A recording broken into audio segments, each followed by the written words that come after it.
red-tailed hawk up there in the Oak Island oak trees. Let's go take a look at the Oak Island oak trees.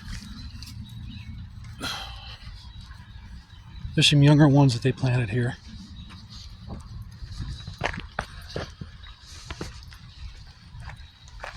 Oh, the inscriptions. Bunch of crazy ones there. MF, and then the MM, Money Pit Master Building. MF, Massey Ferguson, Tractor Company, Canada, Ontario. Go look at his headstone. It's the same headstone as Succasunna. And there's some of the same information on it. So here is the edge of the property here, 12 South Hillside Avenue, the end of Sherman Road in Succasunna, New Jersey. Here's one of the big ones. Somebody put some markers on the tree. There was somebody in town went around, put some markers out, which is nice. There's other people that care. There's a really big Oak Island oak tree up there. And the mansion used to sit up here on the other side of the hilltop. What is here is, this is an Oak Island oak tree, and that one connects, I'm not sure what another one, or if they just planted one here. There's a bunch over there. And they're up there, and then they go all around the top of this hilltop, around, down through, and up in the back corner there, and all the way down around. All the oldest oak trees. And then there's the big white pine trees from the 1700s that are planted up there. See that one right there? It's massive. Right over there. It's a massive white pine from 1700s. There's 3 sets of these white pines in Roxbury. And you see how there's no trees that grow in there? You see how there's no trees? There's a room under the ground. A melt facility. What's under the ground? In 2007, when they removed the big shed that was in there, that had the smokestack going down into the ground, they tried digging into that room and they collapsed it. Not good. And there's another big room over here, possibly under here, that's collapsed. Because this was more of a gradual hill going up. And they dug all through here in 2007. They dug over there in the tunnel system where they got in. Not good. And the township officials are the ones that approved all the permits for a contractor to tear everything down. That was historic. Doesn't make sense, right? All right, so here's the trees, here's the property. There's amazing old oaks here, a lot of red oaks that they plant around the edge, and then there's the Oak Island oak trees up in the back. And then here's where they started from the 1825 to 1850 trees, is mostly in this section here, because you can see the bottom of that tree that has the flag on it. It's all the stones. It's pushing up all the tailings of all the ancient artifacts that were mixed in with the capping material. Because when you go over to the older trees in the older section that they did from 1710 to 1740, there's no stones coming out. They didn't mix in the ancient Stone Age civilization stones much in that soil capping area. Not at all. So we'll walk back down here. Another big red oak that they had planted here. This one's got some ant problems.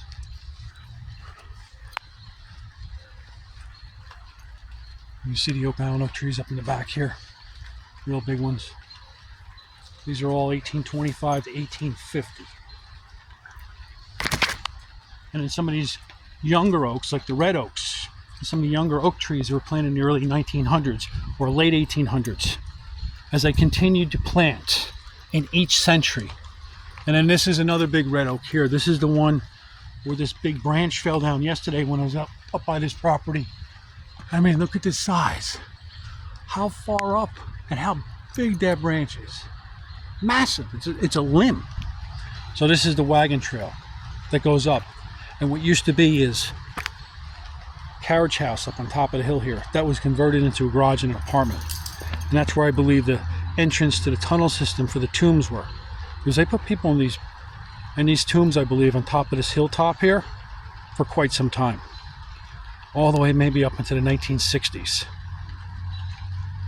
because those birthdays are on the headstone down the street.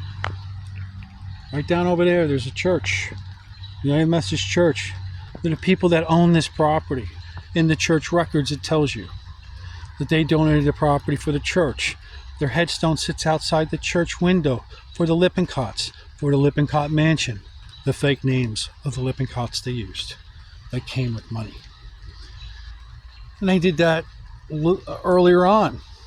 You know, they had fake names, but really this mansion, I believe, was owned by Henry Martin Tupper, the man who moved to North Carolina after the Civil War and created and funded and built Shaw University, a black-only private Baptist university right after the Civil War. It's amazing. And his son, I believe his son, Henry Flipper, because his son's birthday is on the headstone, March 21st, 1856. Henry Martin Flipper, the first ex-slave to become a soldier, graduate West Point University.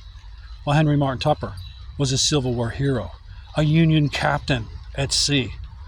You know, he'd ship all the Civil War treasures from down in Georgia up to the New York Harbor, put them on the barges that are 28 feet long by 10 feet wide, with steam engines, power right up the Mars Canal, right up to the backside of the properties, put the treasure in the recreated money pits that they created where they had storage areas, and they kept melting and grinding for a long time. And they used the money for good things, to fund more universities and colleges after the Civil War all across the country. They built so much. They gave back everything. But they were rewarded with the Robin Hood treasures. Billions of dollars, possibly, all in the tomb systems, all along this hilltop, into a building at 201 Route 10 East, which I believe, when you look at the schematics and, you know, of the different buildings that were built in the town at the time it was built by the same architects. I believe it was built to be the museum building, because the tunnel goes right into the building. And they want to tear the building down because they want to get back into the tunnel system, I believe.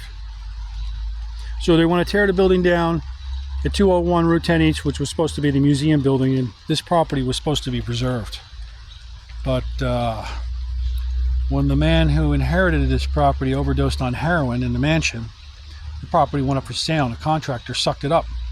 And then the contractor got the township to approve everything. And then that contractor put the people in the neighborhood through hell with all the planning board meetings. And then they finally got approval to build 12 homes. I'm pretty sure it was 12 homes. The property's 12 South Hillside Avenue, 12 homes, and the contractor dropped dead. The seventh man to die, because I believe he was the contractor that dug into the tunnel systems. Because there's a big sinkhole up here somewhere. I'm not going to tell you where it is. I'm not going to tell you exactly the exact spot that I was able to get a camera scope down in there, because the tunnel system comes up and drops back down again, I believe. Because they had to get access into it through the garage that was here, the carriage house. So I'm going to sign off from here, but this is that big branch that came down yesterday when I was over here. And luckily I don't hear any branches right now. I mean, it's massive. It came down and it bounced. It landed on all of its branches, and then a huge limb went shoo way back into the back. And that's got to be 100 feet up. I'd say it's at least 100 feet, right? Look at that limb up there. This big limb just decided to just fall while I was here. And then there's burning bushes all around the edges. They used a lot of holy trees around here. All right, thanks for watching.